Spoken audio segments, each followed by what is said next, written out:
욥기 1장 6절부터 12절까지입니다. 761페이지, 구약성경 761페이지, 욥기 1장 6절부터 12절까지입니다.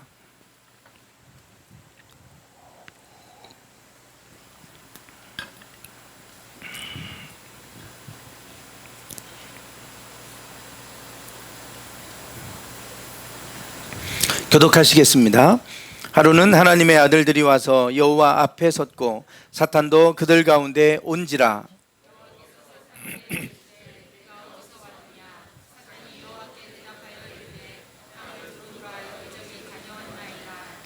여호와께서 사탄에게 이르시되 내가 내 종 욥을 주의하여 보았느냐. 그와 같이 온전하고 정직하여 하나님을 경외하며 악에서 떠난 자는 세상에 없느니라.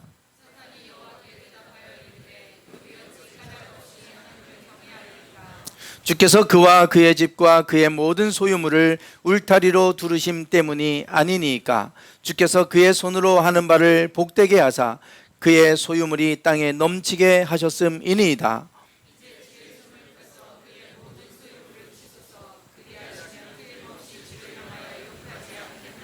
여호와께서 사탄에게 이르시되 내가 그의 소유물을 다 내 손에 맡기노라. 다만 그의 몸에는 내 손을 대지 말지니라. 사탄이 곧 여호와 앞에서 물러가니라. 아멘. 지난 금요일에 저희 하나님의 사람들 모임에서 천안에 있는 오병이어 교회를 탐방을 다녀왔습니다. 여기가 이제 그 교회 건물입니다. 그냥 일반 그냥 건물 같죠. 그런데 교회 오병이어 교회 글씨체도 좀 독특하죠. 본인이 직접 다 글씨체를 만들었습니다. 그냥 보면 이렇게 잘 모르시겠지만 이렇게 가까이서 보고 또 안에 들어가 보면 큰 돈을 들이지는 않았어도 아주 세련되게 이렇게 교회를 잘 꾸몄어요. 그래서 우리 하나님의 사람들 모임에서 이렇게 갔는데 다 그래요. 강태현 목사님 교회도 너무 이쁜데 강적이 나타났다고 그러면서 그러면서 이제 여기도 아주 이 목사님 감각이 뛰어나시다고 그러면서 이제 얘기를 하셨어요. 이 목사님이 지금 여기 왼편에 있는 이 목사님이십니다.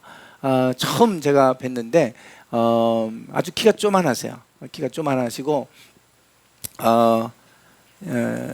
그리고 그 느낌이 그 약간 그 장애를 가지신 목사님 같은 그런 느낌을 좀 받았어요. 근데 물론 그런 건 아닙니다. 그 이제 아주 겸손하시고 참 성품이 좋으시더라고요. 너무 선하시고 그런 목사님이셨어요. 이 목사님이 미술을 전공하신 분입니다. 미술을 전공하시고 인테리어를 좀 하셨고 그래서 감각이 뛰어나세요. 이 모든 걸 다 본인이 하신 거예요. 지금 이 철로 된 프레임 이런 거 다 본인이 한 겁니다. 다 본인이. 다 본인이 직접 이렇게 만드시는 이런 분이신데 사실은 저희가 가서 그곳에 교회를 보러 간 게 아니고 그 목사님을 좀 만나고 그리고 또 그 목사님이 하는 사역도 보고 이렇게 하려고 간 거예요. 가면서 이 목사님이 하늘빛교회 신탄지 하늘빛교회 집회도 오셨었더라고요. 집회도 오셔서 그래서 이제 간증도 하고 하셨는데 저희들이 이제 그 탐방 갔을 때 그 간증은 직접 듣지는 못했어요. 그 목사님을 통해서 가는 길에 이분에 대해서 좀 우리가 알고 가야 되지 않겠냐고 좀 얘기 좀 해달라고 그랬더니 그 오셔서 했던 간증의 얘기들을 저희들에게 쭉 해주셔서 저희가 이제 듣게 됐어요. 듣게 됐는데 뭐 다 이 자리에서 얘기할 수는 없습니다. 나중에 모실 수 있으면 좀 모시면 좋겠어요. 모시면 좋겠는데 정말 저런 삶이 있을 수 있나 싶을 정도로 정말 너무나 고생하면서 크신 분이에요. 고통 가운데 크신 분입니다. 오늘 욥기에 보면 욥의 고통에 관한 얘기가 욥기의 주제 아닙니까? 이 고통. 근데 이분도 마찬가지예요. 그 살아온 삶이 너무나도 고통스러운 삶을 살아오셨어요. 어릴 때부터 엄마가 몸을 파는 일을 하셨기 때문에 그 너무나 불우한 삶을 보냈더라고요. 그러다가 고등학교 때 사춘기 때죠. 사춘기 때 친구 따라서 교회를 이제 가게 된 거예요. 교회를 전도를 받아서 이제 교회를 가게 됐는데 교회에서 수련회를 간다고. 그래서 수련회 따라가고 싶어서 엄마한테 나 수련회 가도 되냐고. 늘 집에서 매 맞고 컸고 그 아빠도 늘 술에 쪄들어 살고 그러는 집이니까 맨날 그렇게 살았던 이분에게 교회가 너무 좋았고 그래서 수련회 따라가고 싶다고 그랬더니 흔쾌히 갔다 오라고 허락을 해주셔서 수련회를 갔다 왔는데 갔다가 왔더니 집에 모든 식구들이 다 사라져 버렸어요. 모든 짐을 다 싸가지고 이사가 버린 겁니다. 혼자 남게 된 거예요. 고아가 돼 버렸어요. 교회 갔다고 하는 것 때문에 그런 게 아니고 그 집안이 그런 집안이었어요. 그래서 다 어디로 갔는지도 모르게 다 가버리고 본인만 혼자 딸랑 남은 거예요. 그래서 고아 아닌 고아가 됐는데 그를 키워준 분이 전도사님이었어요. 교회 전도사님. 전도사님 방 한 구석에서 같이 살고 같이 키워주면서 이렇게 큰 거예요. 그러면서 이분이 예술적인 감각, 미술적인 감각이 있어서 미술을 전공하고 싶고 대학을 가고 싶은데 대학을 갈 수 있는 능력이 안 되잖아요. 뭐 어떻게 갑니까? 고아인데. 그래서 대학을 못 가고 고등학교를 졸업하고 일용직 일을 하면서 그래서 돈 번 걸로 틈틈이 혼자 독학으로 공부를 하신 분이에요. 미술을. 그림 공부를 하고 혼자 하신 분이에요. 혼자. 그렇게 하다가 이제 돈을 좀 어느 정도 모아서 그리고 나서 대학의 조속과에 들어갔어요. 나무를 가지고 이렇게 조각을 하는 이제 이런 걸 전공을 하신 겁니다. 그렇게 하다가 이제 대학을 졸업하고 이제 미국 미술 졸업해도 미대 나와도 뭐 할 게 뭐가 있겠어요. 그러니까 인테리어 사업을 한 거죠. 인테리어업을 하면서 돈을 좀 벌고 그러면 이제 그 돈 갖고 또 술 먹고 그러면서 술 중독에 빠졌다는 거예요. 술 중독에 빠져서 늘 술에 취해서 피폐한 삶을 살다가 그러다가 내가 이렇게 살면 안 되겠다. 예전에 나를 키워줬던 전도사님 그 있는 교회를 다시 가야 되겠다. 그리고 그 교회를 찾아간 거예요. 그래서 거기서 다시 신앙생활을 시작하면서 하나님을 다시 만나게 되는 일이 있게 돼요. 그 자기 정말 피폐한 자기의 삶 가운데 하나님의 사랑이 들어왔고 십자가가 들어온 거예요. 자기를 위해 십자가에 죽으신 그 예수님의 사랑을 느끼기 시작하고 그러면서 그 은혜 속에서 완전히 새 사람으로 바뀌어버렸어요. 그래서 이분이 그때부터 십자가의 은혜가 너무나 크게 임했기 때문에 내가 십자가를 통해서 십자가를 자랑하는 삶을 살아야 되겠다. 예수 그리스도 십자가 안에 나타난 예수 그리스도의 사랑, 하나님의 사랑을 전하는 삶을 살아야 되겠다. 그리고 나서 십자가 작품을 만들기 시작했어요. 그러면서 한 점 하나 생각날 때마다 작품을 만드는 것들이 전 저런 것들이에요. 십자가. 다 이제 뭔가 영감이 떠오르면 저렇게 이제 철을 가지고 만드는 거예요. 십자가를. 이게 다 이제 그분이 만들어낸 작품들입니다. 십자가 사다리를 타고 올라가는 이제 십자가를 향해 하늘로 올라가는 거죠. 십자가 사다리를 통해서. 이거는 날개가 달린 것들이고, 이거는 이제 십자가 앞에 사람을 찬양하는 거. 십자가 계단으로 올라가는 장면들. 이거는 대상을 받은 게 여러 개 있더라고 이분이. 가서 이게 너무 커요. 큰 것들이 여러 개 있어요. 그리고 또 지금 하나 또 출품하려고 또 이게 지금 준비하시는 것도 계시고 이런데 이분이 장동근 목사님이십니다. CTS TV도 나왔고 국민일보에서 주는 문화 어워드 상을 받으셨어요. 또 이분이 많은 상을 받았고요. 그러면서 이분이 어떤 일을 하냐면 저 십자가 작품들이 많이 있는데 그것들을 전시회를 하는 거예요. 전시회. 갤러리에서 이 전시회를 하면 와서 보는 사람이 별로 없어서 그래서 찾아가는 전시회, 교회를 찾아다니면서 전시회를 합니다. 그리고 그 전시회만 하는 게 아니라 왜 이것을 만들게 됐는지, 그리고 본인의 간증을 담아서 이제 말씀도 나누고 하는 사역들을 하는 거예요. 그러면서 이름이 많이 알려지셨어요.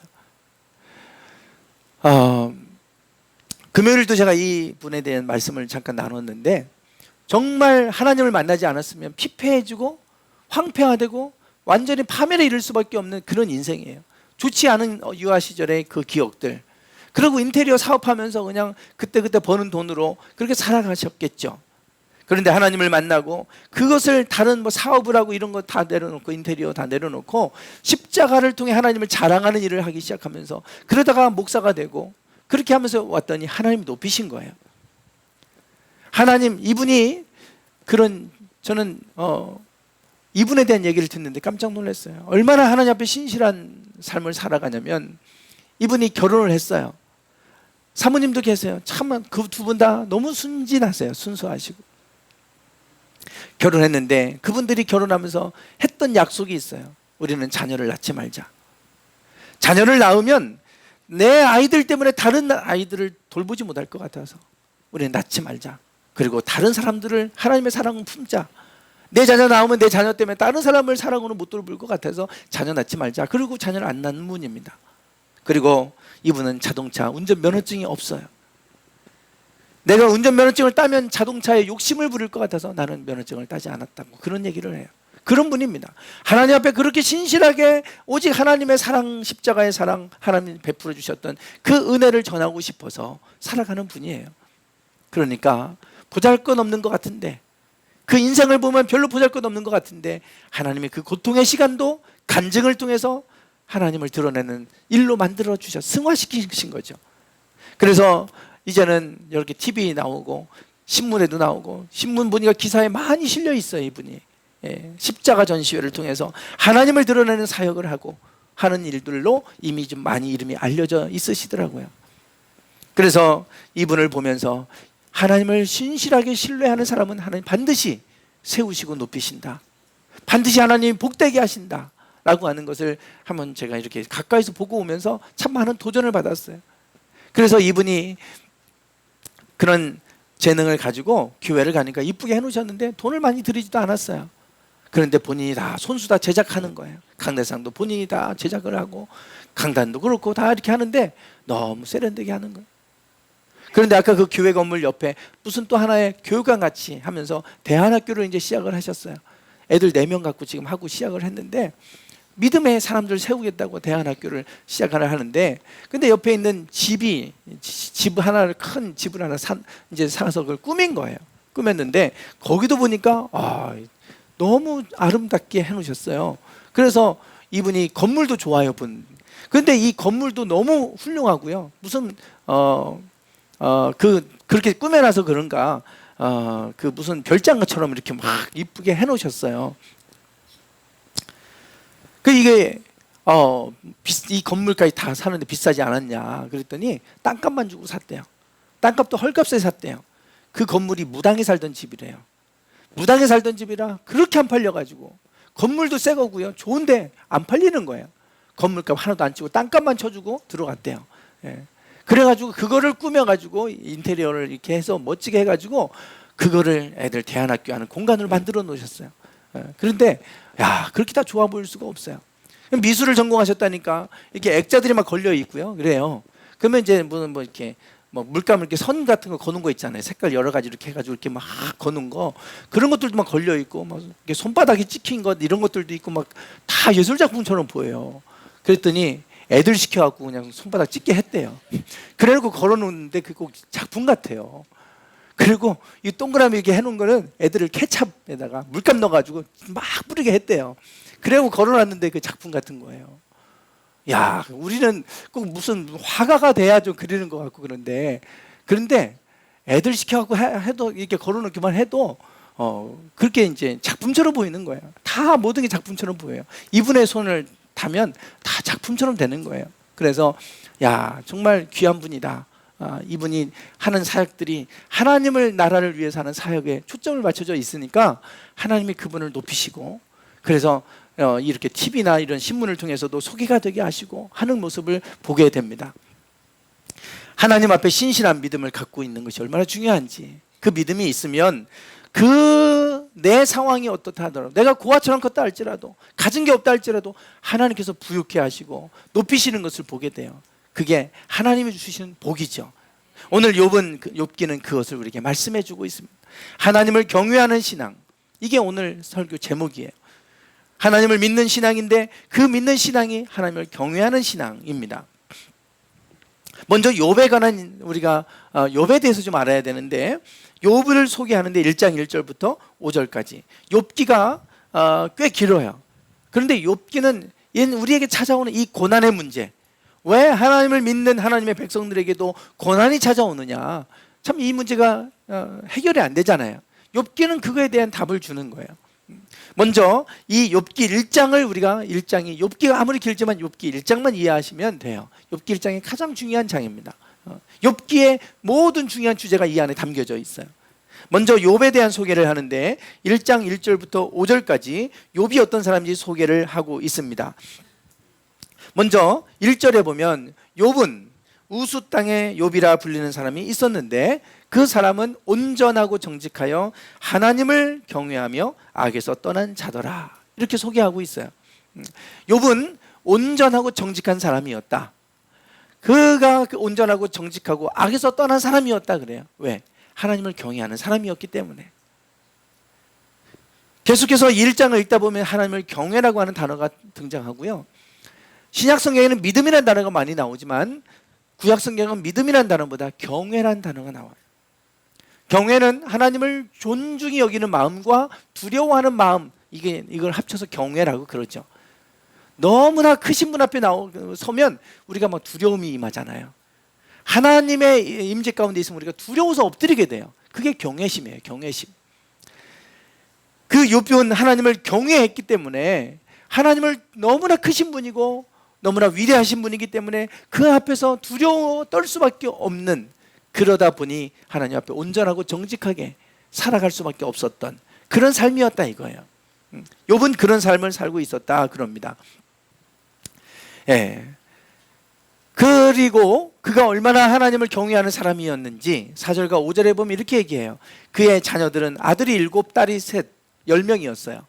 그런데 그들이 자기 생일이 되면, 자기 자녀들이 생일이 되면 다 모여서 잔치를 베푸는데 그 자녀들의 생일이 되면 아버지가 그들을 위해 잔치를 베풀어 주는 거예요. 그러니까 1년에 한 10번은 했겠죠. 10명이니까. 잔치를 베풀어 주고 그때 잔치를 다 끝내고 나면 욥이 그들을 불러다가 성결하게 했다 이거예요. 그래서 아침에 일어나서 그들의 명수대로 번제를 드렸다. 10명이면 10번 드렸다 이거예요. 그렇게 한 이유는 혹시나 내 아들들이 죄를 범해서 마음으로 하나님을 욕되게 하였을까? 행실로가 아니라 마음으로 욕되게 한 게 혹시 있을까? 그래서 그 자녀들을 위해서 명수대로 번제를 드렸다는 거예요. 욥의 행위가 항상 이러했다. 하나님을 경외하는 모습을 보여줍니다. 하나님 앞에 혹여나 죄를 범한 게 있을까? 혹여나 행실로가 아니라 마음으로라도 죄를 범한 게 있을까? 해서 그 자녀들을 위해서 명수대로 제사를 드렸다 이겁니다. 욥의 행위가 항상 그랬다는 거예요. 하나님을 이렇게 경외하는 사람이었다라고 소개합니다. 그랬더니 하나님이 욥을 복을 주셨는데 어떻게 복을 주셨는가 3절에 나와요. 한번 읽어볼까요? 시작.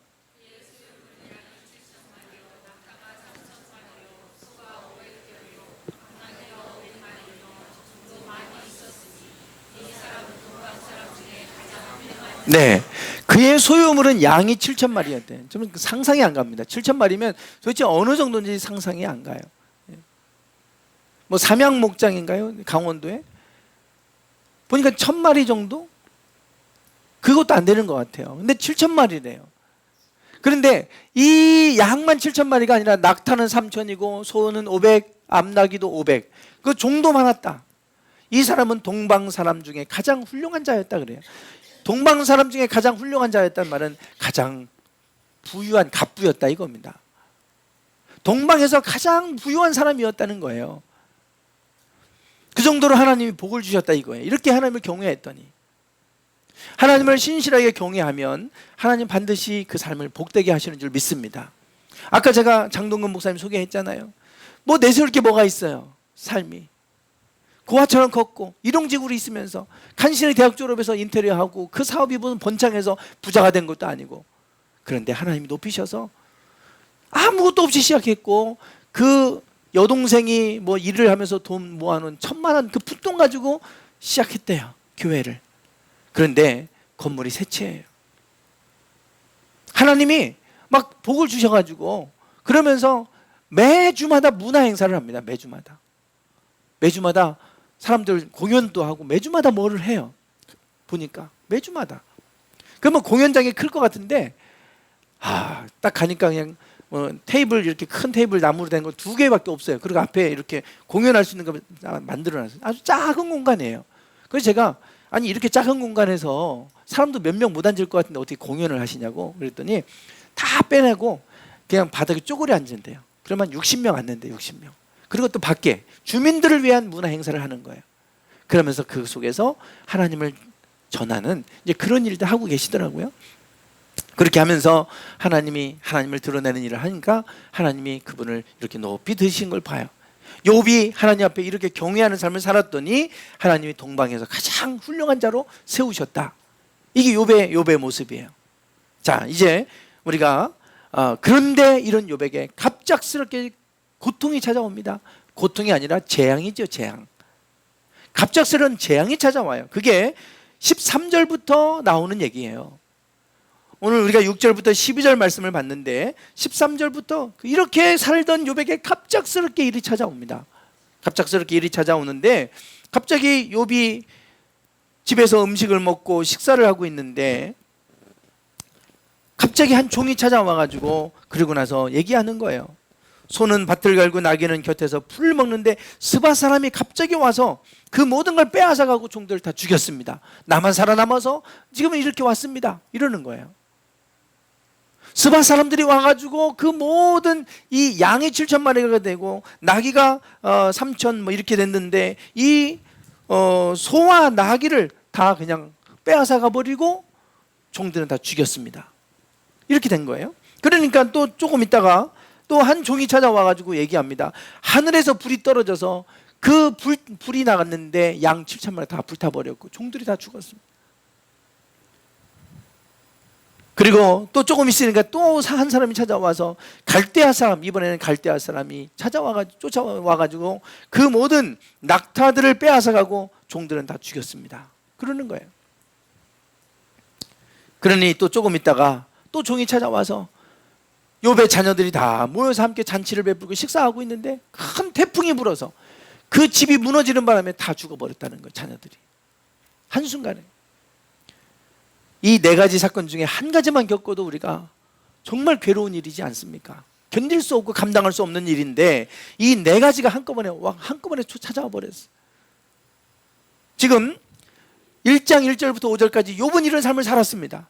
그런데 왜 이런 욥에게 이런 고난이 와야 되느냐 이거예요. 이해할 수 없잖아요. 이렇게 하나님을 경외하고 살았는데 왜 욥에게 이런 고난이 와야 되는가? 이해할 수 없어요. 욥도 이해할 수 없을 거예요. 도대체 왜 내가 이런 고난을 당해야 되지? 왜 갑작스럽게 이런 일을 만나야 되는 건가? 그런데 오늘 본문 말씀을 이해하지 못하면 이 사건들, 이 일들을 이해하지 못해요.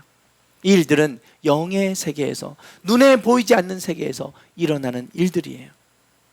눈에 보이지 않는 세계에서 일어나는 일이에요. 하나님과 사탄 사이에서 있었던 대화의 내용이 이 중간 사이에 끼어 있어요.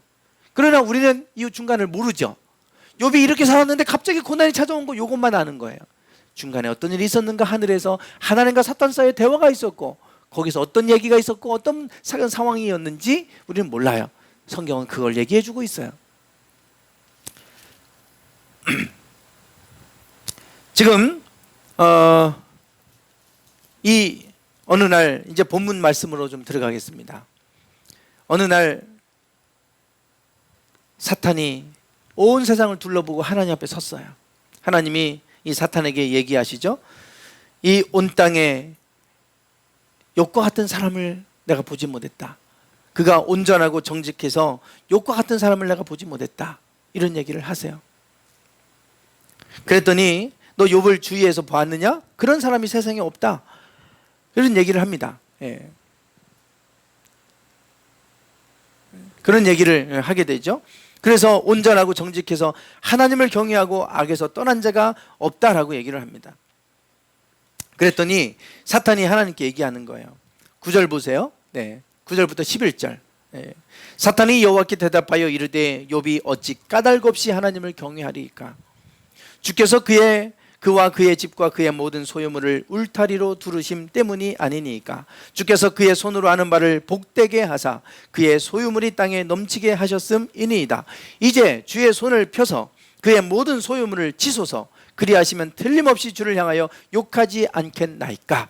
사탄이 하는 얘기입니다. 욥이 온전하고 정직하고 하나님을 경외하고 악에서 떠난 자, 욥과 같은 사람이 이 땅에 없다. 그랬더니 하나님, 까닭 없이 저가 하나님을 경외하겠습니까? 하나님 복 주셨으니까 경외하는 거죠. 복을 주셨으니까 경외하는 거지. 만약에 하나님이 주신 복을 다 거두어 가 보세요. 분명히 하나님을 향해 욕할 겁니다.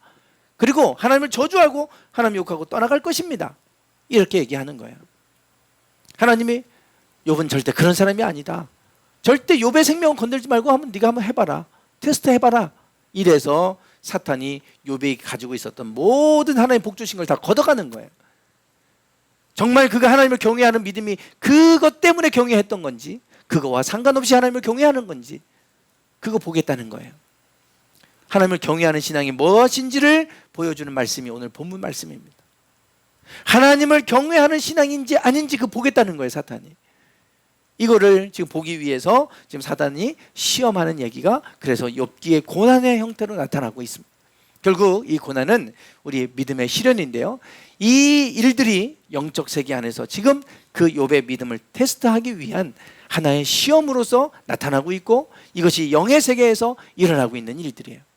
결국 이와 같은 모든 시련들이 믿음의 시련이다, 믿음을 테스트하는 고난이다 라고 하는 것을 우리가 알게 됩니다. 어제 이미선 성도님 신방을 다녀왔어요. 집을 이사하셔서 이사 신방을 좀 다녀왔는데, 그 남편 되시는 분이 사업을 하시잖아요. 사업을 하셔서 되게 사업하는 분들이 하는 얘기가 운이 7이고 노력이 3이다.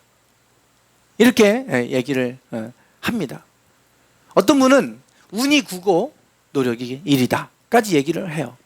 이 남편 되는 분이 사업을 하고 계시고, 말레이시아에서 이제 물건을 이제 뭐 이렇게 한국에서 떼다가 말레이시아에 팔고 하는 이제 그런 무역 쪽의 일을 지금 하고 계세요. 그런 사업을 하고 계세요. 사업을 하니까 제가 말씀을 드렸어요. 사업하는 분들이 이런 얘기 하더라 그랬더니 고개를 끄덕끄덕해요.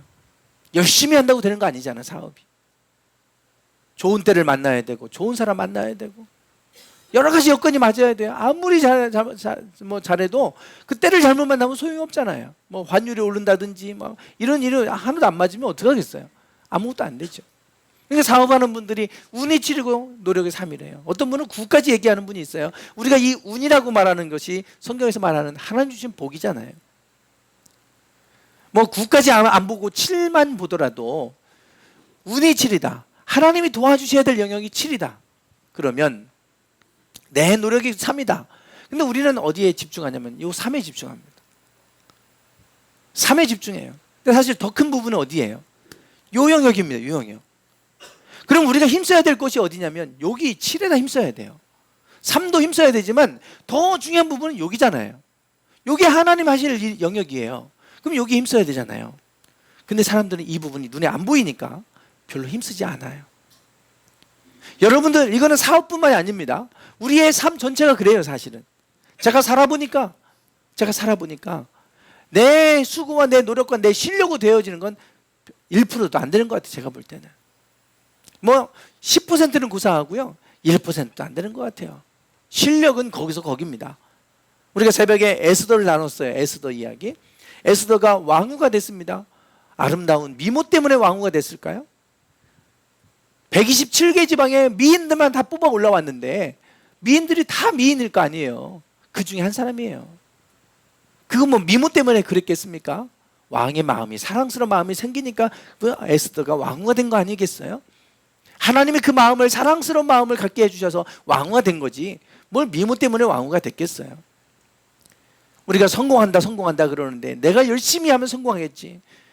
우리 학생들 열심히 공부하고 있지만 열심히 공부해서 좋은 대학 나오면 성공할 것 같지만 착각이잖아요. 그렇게 해서 성공하는 거 아니잖아요. 열심히 노력도 해야 되지만 중요한 거는 하나님이 도우셔야 돼요. 하나님이 세워주셔야 되고 하나님이 복 주셔야 되잖아요. 그러면 그 부분에 우리가 힘써야 되는 거예요. 왜? 이 부분 영역이 너무나 크니까. 근데 이 부분은 별로 힘을 안 써요. 자꾸 여기만 힘써요. 요거 3도 안 되는 거. 어떻게 보면 1도 될까 말까. 제가 볼 때는 여기는 막 힘쓰는데요, 요거 힘 안 씁니다. 지금 우리가 지금 잘못 살아가는 거죠. 그래서 제가 권면을 했어요. 남편 되시는 분은 아직 하나님을 모르니까 이 부분에 힘쓰겠지만, 이미선 성도님은 하나님을 아시는 분이니까 이 부분에 힘써 주셔야 된다고. 뒤에서 기도하시고 하나님 온전히 예배하시고 하나님 힘쓰셔야 된다고. 그래서 나중에 사업에 성공하면 남편이 한 거는 고작 3이고 성도님이 한 게 7이니까 나중에 큰 소리 치셔도 된다고. 그만큼 중요한 역할을 하고 계시는 거라고 하면서 이 부분에 힘쓰시라고 말씀을 드렸어요. 사업뿐만이겠습니까? 눈에 보이지 않는 영역이 훨씬 커요. 우리 우주를 구성하는 이 은하들 고작 4%밖에 안 된다고 그러잖아요. 96%는 눈에 안 보인다고 그래요. 고작 4%도 우리가 다 못 보잖아요. 그런데 보여주면 믿겠다고 그래요. 보여주면 믿을게. 고작 4% 우리가 보이는 별들 다. 그런데 그 4% 중에 우리가 얼마나 압니까? 아는 거 없죠. 거의. 그런데 뭘 보이지 않는 게 96%인데 오늘 우리가 살아가는 동안에 보이지 않게 역사하시는 하나님, 영의 세계에서 일어나는 게 대부분이에요. 그렇다고 한다면 우리가 영적인 일에 힘을 써야죠. 욥에게 일어난 일들이 지금 요 영적 세계 안에서 일어나는 거예요. 보이지 않는 세계에서 일어난 일들이에요. 사단은 까닭 없이 하나님 경배하겠습니까? 경외하겠습니까? 다 걷어간다면, 하나님 복 주셨기 때문에 경외하는 거지, 다 걷어간다면 분명히 하나님 욕할 겁니다. 그럼 해봐라. 그렇게 된 거예요. 그리고 나서 끔찍한 고난이 찾아왔을 때 욥은 이 상황에서 하나님 앞에 고백해요. 하나님 앞에 하나님을 경외하는 신앙이 어떤 모습인가? 이 욥의 고백을 보면 우리가 알 수가 있어요. 1장 20절부터 22절까지입니다. 한번 읽어보시겠습니다. 시작.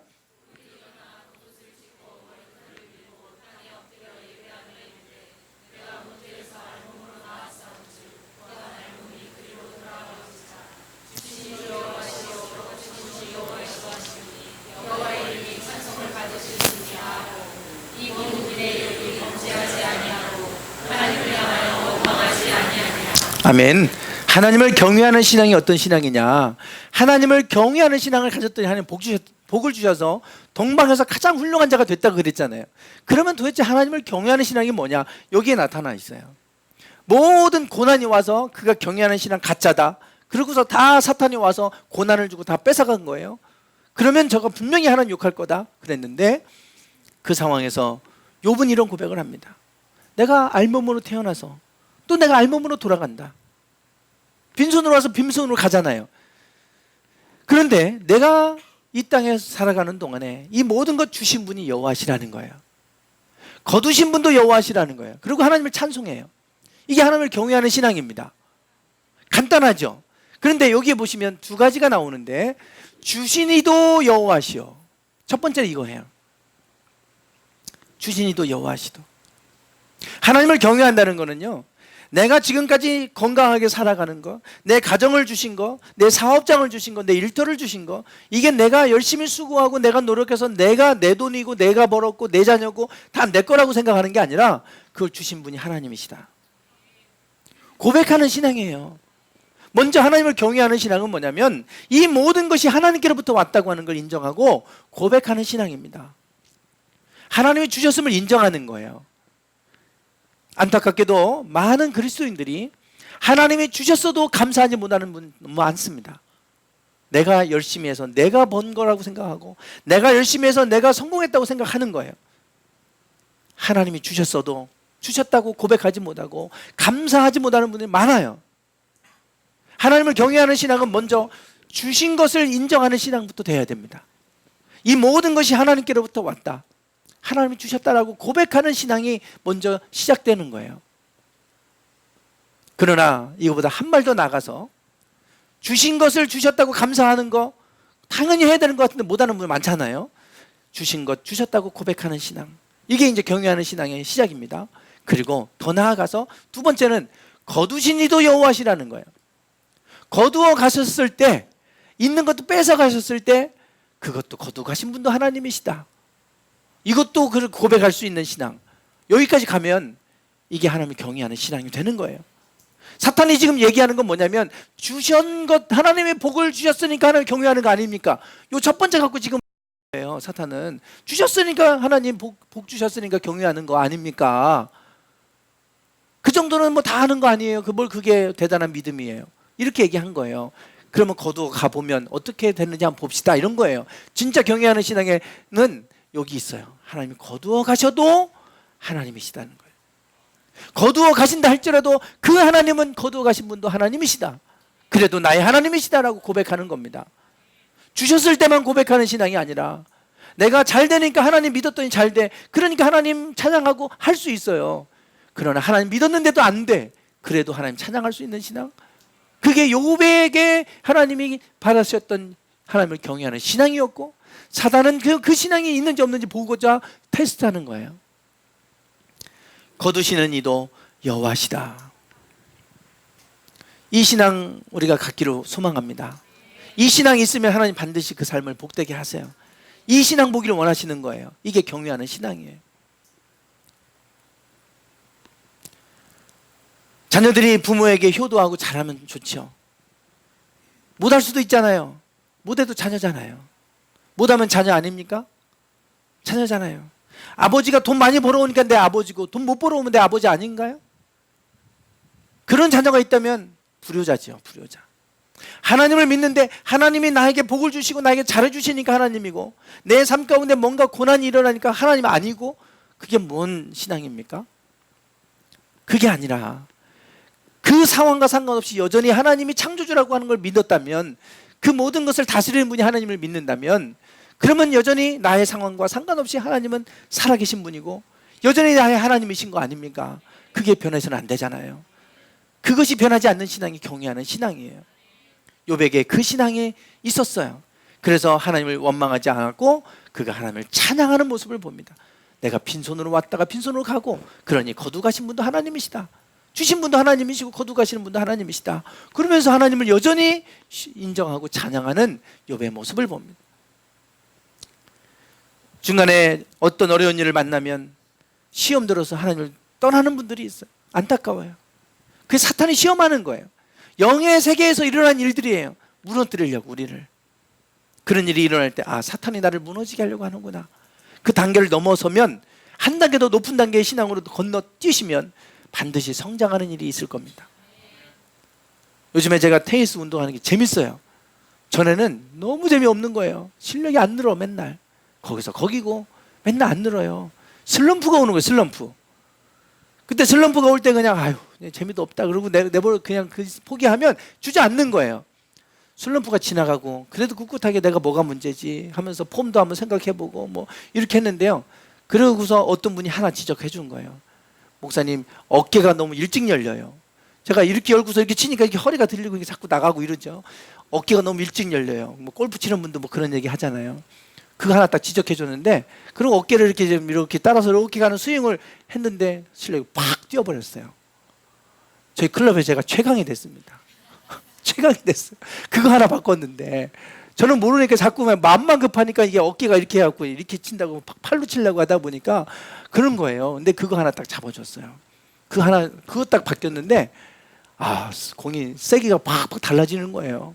그래서 그런 걸 보면서 우리가 슬럼프에 빠질 때는 뭔가 안 되는 게 있는 거잖아요. 그걸 통해 내가 왜 뭔가 안 되는 걸까? 그리고 교정하고 좀 좋아지면 확 뛰어는 거예요.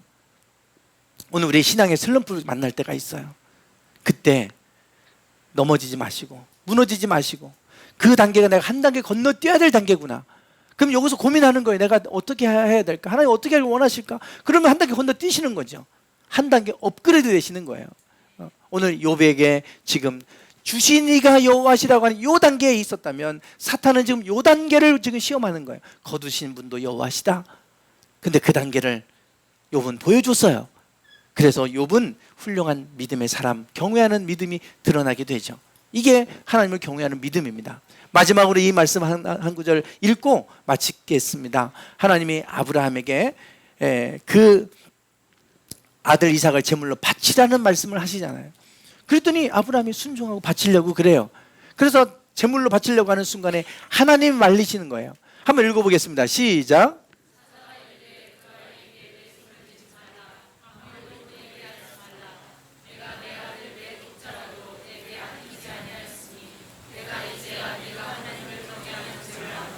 아멘. 여기도 하나님을 경외하는 줄을 하나님이 알았다고 그러잖아요. 아브라함은 믿음의 조상입니다. 75세 때 이미 부르실 때 너가 복이 되라 그러고 부르셨어요. 이미 그때부터 하나님은 아브라함을 주목해 보셨던 사람입니다. 그런데 100세의 아들, 어렵게 난 아들 이삭을 제물로 바치는 그 모습을 보면서 이제야 내가 하나님 경외하는 줄 알았다 그랬어요. 이제서야 내가 봤다 그래요. 그 전에 하나님이 너 내 본토 친척 아비 집을 떠나서 내가 지시할 땅으로 가라. 그거 순종하기 어려운데 갔습니다. 근데 그 갈 때는 너는 복이 되라 그랬어요. 복이 되라는 곳을 향해 가라고 하는 거는 쉽죠. 할 수 있습니다. 할 수 있어요. 그런데 하나님이 백세에 어렵게 주신 아들 이삭을 제물로 이걸 바치라고 하는 거예요. 뺏어 가시는 거예요.